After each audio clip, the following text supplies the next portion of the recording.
Somewhere along the way, you stopped choosing your life and started performing it.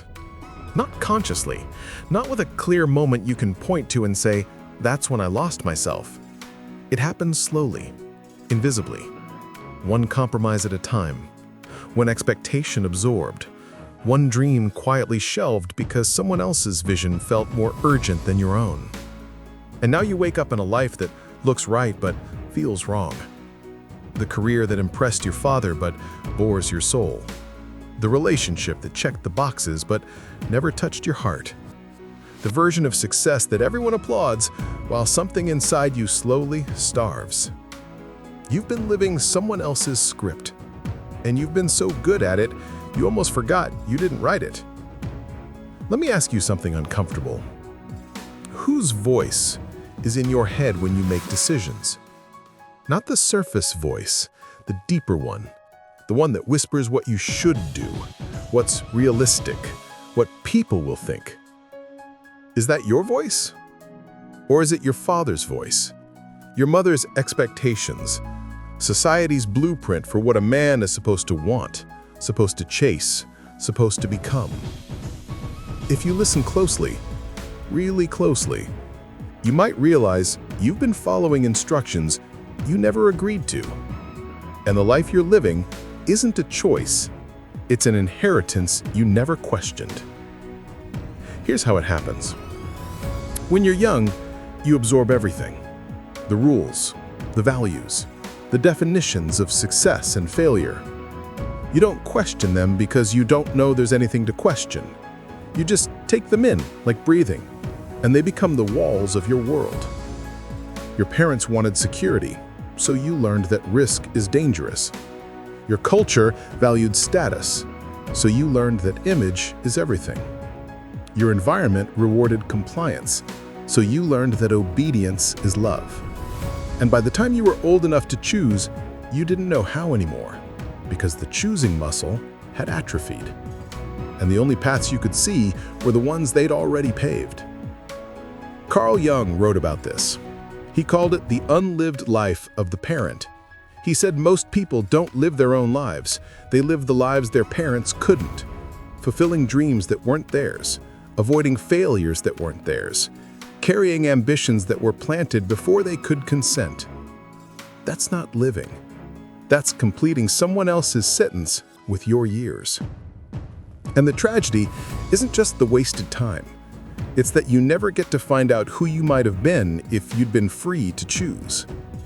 Think about the moments you buried, the career you were curious about but never pursued because it wasn't practical, the passion you felt but dismissed because it didn't fit the image, the relationship you wanted but walked away from because they wouldn't approve, the version of yourself you glimpsed in quiet moments, then pushed away because it didn't match the mold.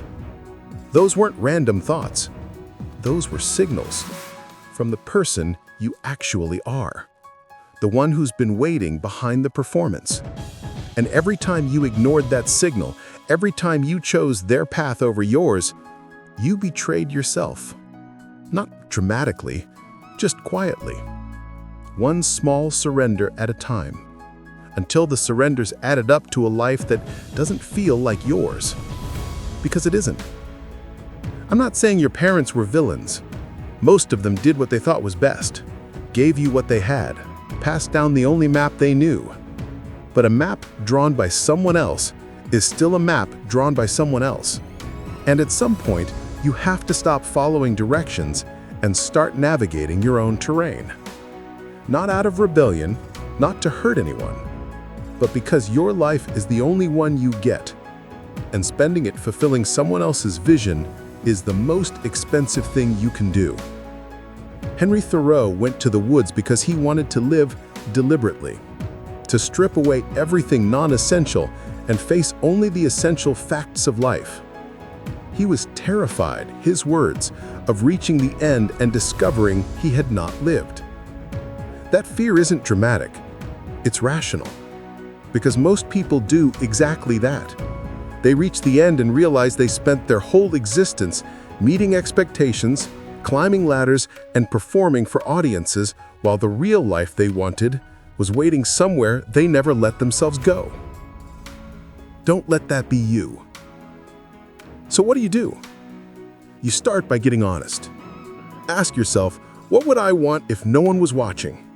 If no one would judge, if approval wasn't a factor and failure had no witnesses? What would you choose then? That answer, whatever it is, that's the thread you need to follow. Not blindly, not recklessly, but deliberately, consciously, as an act of reclaiming what was always yours. Here's what I want you to understand. It's not too late.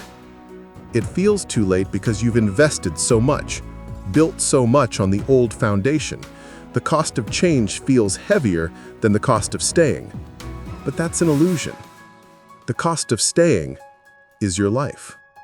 Not years from now, right now.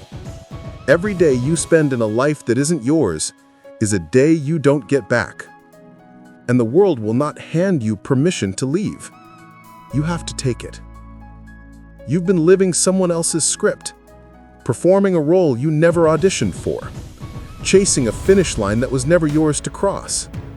And somewhere inside, the real you has been waiting. Patient, quiet, hoping you'd eventually turn around.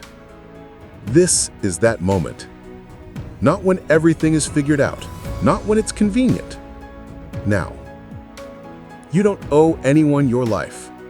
Not your parents, not society, not the expectations you absorbed before you knew they weren't yours. You owe yourself the truth. And the truth is, there's a life waiting for you that no one else can live.